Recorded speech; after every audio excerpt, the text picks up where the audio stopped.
پس از حمله به کراکو سیتی خالی مسکو و بازداشت 4 گمانبر که از آنها مقامات روسیه چون شهروندان تاجیکستان نام میبرند، بیگانه ستیزی و فشارها نسبت تاجیکان مقیم این کشور زیاد شده است. رسانه‌ها درباره ده‌ها حالت پایمال شدن حقوق مهاجران و تهدید و تحقیر آنها خبر می‌دهند. در رابطه با این ما از ساکنان پایتخت پرسیدیم که حمله به کراکو سیتی خال تا کدام درجه وضع مهاجران را تغییر داده است. مناسبت مردم محلی با مهاجران تاجیک تغییر یافته است. من با دوستان صحبت کردم در آن رونده که مثلا وابسته به افزایی در همونجا وجود داشته، گفتند که مناسبت خوب است تا به حدی که ما خودمان رو دوست داریم احترام کنیم، یعنی وابسته به همون طلبات نگاه کرده یعنی کار کنیم. حالا در خانه هستند و مرخصی دارند از کار، به کار نمیروند. در خانه برای که جانب کارفرما چونین؟ بله، آنها از کار آزاد شدند. خب تا کدام مهلت معلوم نیست؟ نه یک وقتی معین بفکرم. این به درآمدشان به اولیکشان تاثیر میرساند یعنی از این نه مناسبت دوستی من یعنی کارگر با کارفرما خوب است، ولی وابسته به افزا کارفرما آنها رو یک مدت معین مرخص داده است که تا جور شدن واقعات در خانه بمونند.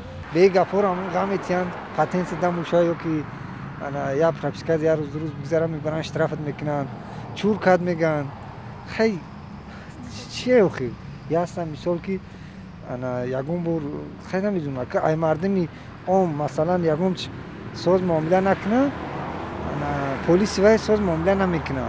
مثال این نقطه مردمای اتویستان ازبکستان اینو را مثلا چی میگن پسند هم نمیکنن نه همین خیلی برادرم میگوید که وضعیت اونقدر تشویش آور نیست، چون آنها همراهی چندی از نزدیکان که در یک حجره می ایستند، آنها برای خود یک کاری به خطری را پیشه کرده تصمیم گرفتند که یک هفته به کار نروند برای خاطر حفظی به خطری خودشون، ولی میگویند که بگاه روزی ها به بیرون میبرند و دچار یگان حالت نشدند. ولی ما از آنها خواهش نمودیم که هنگام استفاده شبکه‌های اجتماعی و مخصوصاً نوارهای وابسته به این قضیه احتیاطکار باشند، لایک نمونند، شرحی ناجا نگذارند، چون بعداً باعث درد سر خواهد شد.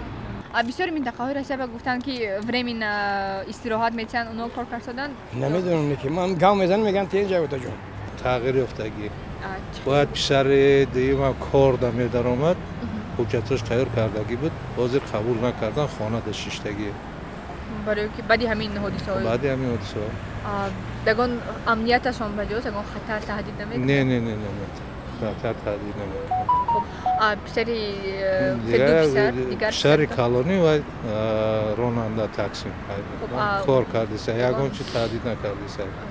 مناسبتی مردم محلی با آنها تغییر یافته است؟ در اول‌هایی که روز همون حادثه که شد گفتند با گفتی مردم با آوازها باور کرده یک روز یا دو روز تقریبا به کار نبرآمدند، لیکن بعد گفتند وضع خیلی خوب است، به فکر میگم بدی نیست.